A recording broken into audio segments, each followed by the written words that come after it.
Hi everyone, James here from Salesbuildr. We're getting towards the end of the MSP show here at the London Excel Centre, and I've been talking to industry experts from right across the industry fields. And today I've managed to catch up with Greg Jones, the one and only Vice President of Business Development across Kaseya. Greg, you talk to so many MSPs. I'm here to pick your brains. You've done a talk today. Well, first of all, how did that talk go? What was it about? Yeah, it was really good. So we just talked about the threat landscape, state of the industry, opportunities for MSPs, okay. And then some sales tricks and tips for MSPs, because that's one of the things they struggle with. So, yeah, it was a really good talk, great event, and yeah, great to be on the show and see you. Excellent. Of course, this is the highlight, of course. Of my week. So you piqued my interest with the sales tips and tricks. So that's really, obviously we work in the in the sales field. So what do you see the best performing MSPs doing these days? What's setting them apart? Yeah, I think for me, across our fastest growing MSPs across the planet really, is when we reverse engineer it, it's not always the size of the MSP or who they've got in the leadership team or even the sales individuals. Yes, of course, that forms part of it, but it's that they actually have a sales and marketing function, they have a playbook, they have a process that they follow. Nothing is really set to chance.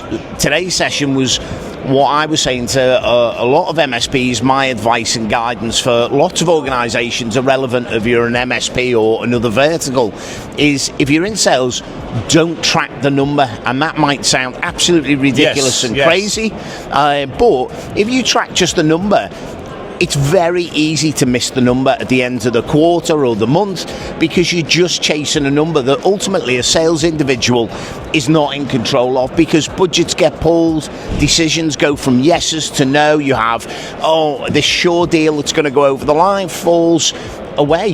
Whereas if you reverse engineer a number, it's super important to give your team a number, but reverse engineer that number. What are the actions they need to do today, this week, this month to get to that number?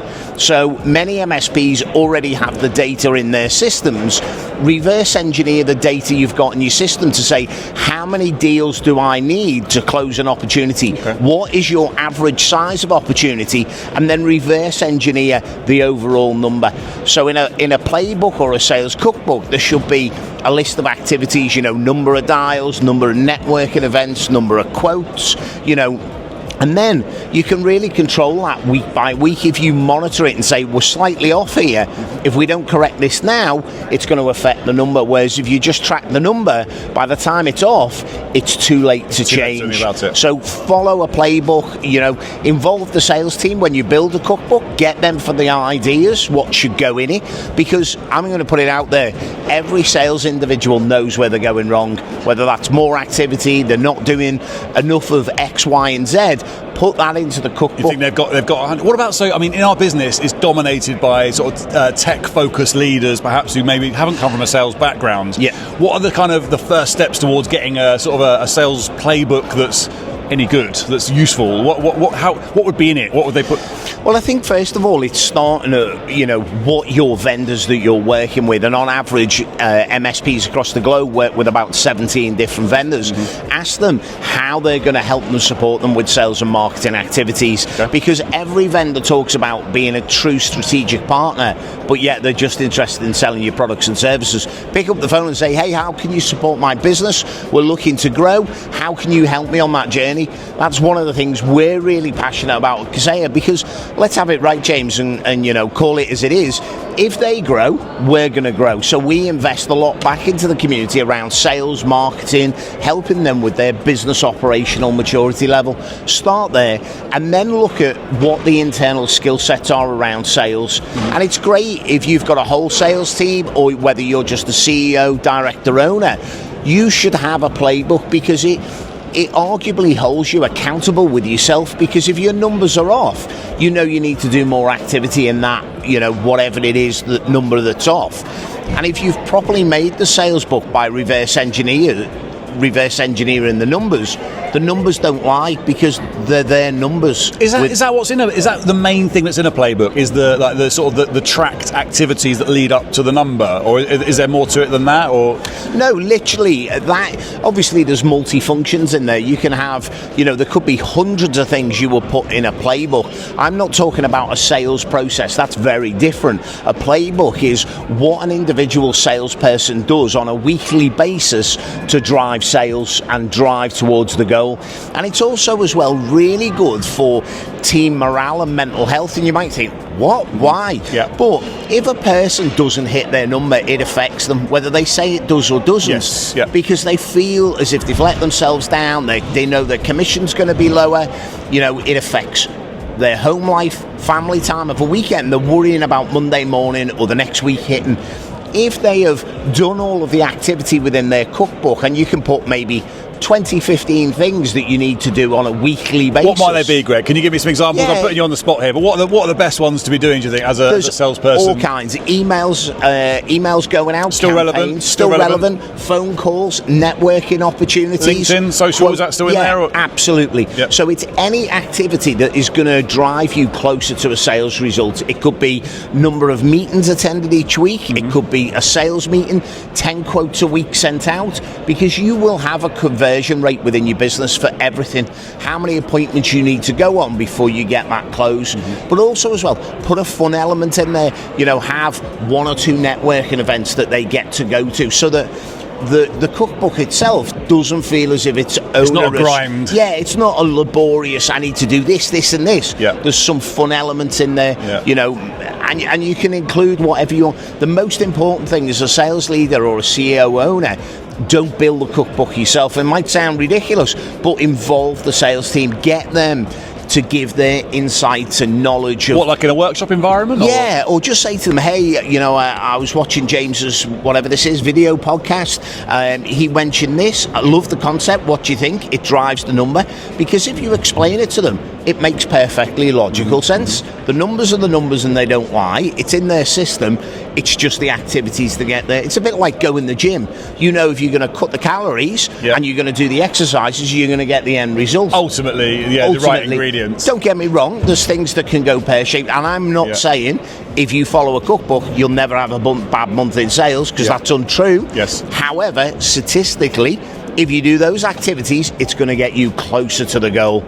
So that was one of the takeaways. There was lots of takeaways in my session around different things, diversifying into compliance as a service and expanding into new markets, because arguably some regions are skirting on an economic pullback or recession, but the IT market is booming. This time round, we're seeing businesses lean in to technology to drive growth, whereas when we look back at 2008, there was a different recession. The first thing to go was the IT budget.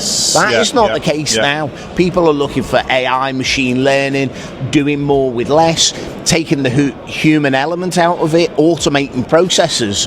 So there's very much a passion and demand for technology. The industry is up overall. I'm curious to know, there's loads we could dive into there, but from the MSPs that you see, is there anything common around those people who are best able to communicate the value that they offer, like the way that they do it? Because I've heard a common theme here actually over the last couple of days has been one of the challenges is, I just can't get my customers to see the value and they're still hunting around on price. And how do I communicate my value in these areas, to a new prospect? Do you see anything there? Yeah, absolutely. So I went through this before I joined Kaseya and Datto, whatever that is, 6 years ago. I used to be an MSP for many years, and we went on a journey really of business operational maturity level. We moved from arguably a break-fix house to an MSP or an IT service provider to a true MSP, and branched off later on to MSSP. We went on a journey, and as our price changed, our most expensive plan then was £38 per month per user. We went to our minimum plan being £100 per user.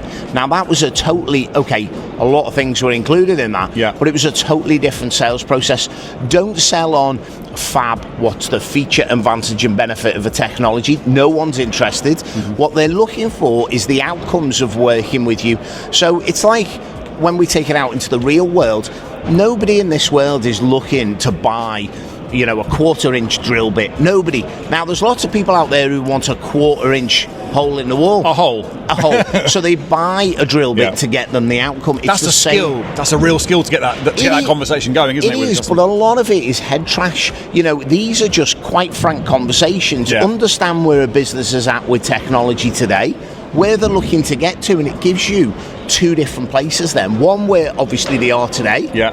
Now, they've just give you their business plan and hopes and aspirations over here. Is that what you're looking for? Their business plan? Yeah, you want to understand where they're looking to get to with their numbers, their business, their strategy, what that means to them, and get to an emotional level. What does it mean for them as a business and a family? What's the impact? Because in this world, everybody buys on emotions and then backs it up intellectually. So having those 2 points is great, because you're here today, you want to get there, we will give you a roadmap to drive that change. And also be firm on your price. Your price is your price. If you start getting involved in pricing conversations, it is a race to the bottom. So when we moved, what I used to have a lot of prospects saying is, everyone else's proposal is over here, yours is over here, we can't necessarily afford it, or it's more than we're expecting. However, we want yours because it delivers the business outcomes to them. You've talked in that language that shows you understand where they're going, basically. That's the key, isn't it? And just, be passionate about it. Understand from their point of view what it means to them. Not just the KPIs and drivers, but what does it mean to them? What does it mean if they don't achieve that goal? And explain to them, you could go over there for those solutions, but what would failure look like? What's how much do you value success? I really like that, painting the picture of failure. And there's a big number attached to it normally, because it's the success of the business. Exactly, and it's relative to them. So a big number for you might not be a big number for me, and vice versa, or a business out there. But you're ultimately giving them a blueprint to drive change. I think it was Einstein who said about insanity, doing the same thing over and expecting a different result is insanity. And that's what these businesses are doing. Racing to the bottom with price on service for their MSP services and expecting a different outcome. It's an easy trap to fall into, isn't it? Because it's a comfort zone thing. It's moving yourself into an area of a different type of conversation is probably uncomfortable for some. Yeah, and a lot of MSPs by default, because we've been ex-techies and that's what we're used to, we want to talk about speeds and feeds and SLAs and answering the phone. Everyone's good.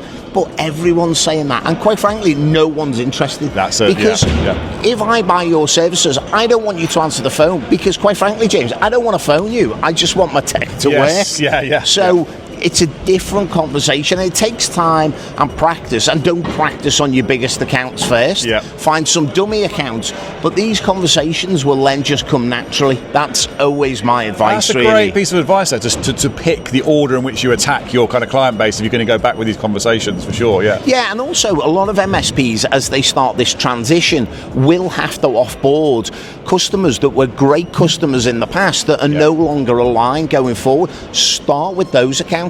You might actually be surprised as some of those accounts merge over into great accounts. It's a different conversation.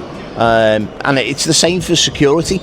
If somebody is not interested in cyber security, cyber resiliency, you need to strongly, as an MSP, think about parting ways with them, because they're too much of a risk to your business. It's going to come back on you at some point, isn't it? Well, because somebody isn't worth paying X, Y, and Z. If an MSP has a large-scale attack, and unfortunately we see it, typically within 6 weeks, that MSP loses between 40 and 60% of their revenue in 6 weeks. It's too much of a risk to have customers in your book of business that don't value security. That's it, game over, isn't it? At that point, for many, you'll have to close. So and I'm not talking put your business on the line. And this is not from a chasing monthly recurring revenue. This is just from a security standpoint and a reputation, because it's the MSP's reputation, not the SMB, SME. Yes. Many times in big scale attacks in SMBs and SMEs, it's the MSP that is portrayed as being negligent. Yes. Because the SMB wouldn't put their hand in their pocket or take cybersecurity seriously. Which takes us into a whole other realm of legislation and perhaps sort of regulation of the industry and that kind of stuff. Greg, I'm going to expand this conversation with you another time, if that's all right. I reckon we're probably going to get thrown out any minute. We're possibly the last ones in the MSP show. Listen, thank you so much for joining me. I appreciate you sharing some of that nuggets of wisdom. There's definitely some actionable stuff in in there you can take away and put into use straight away? Absolutely. Thanks for having me on, James. It's the MSP community. Look forward to seeing you soon at an event. Take care. Lovely. Thank you.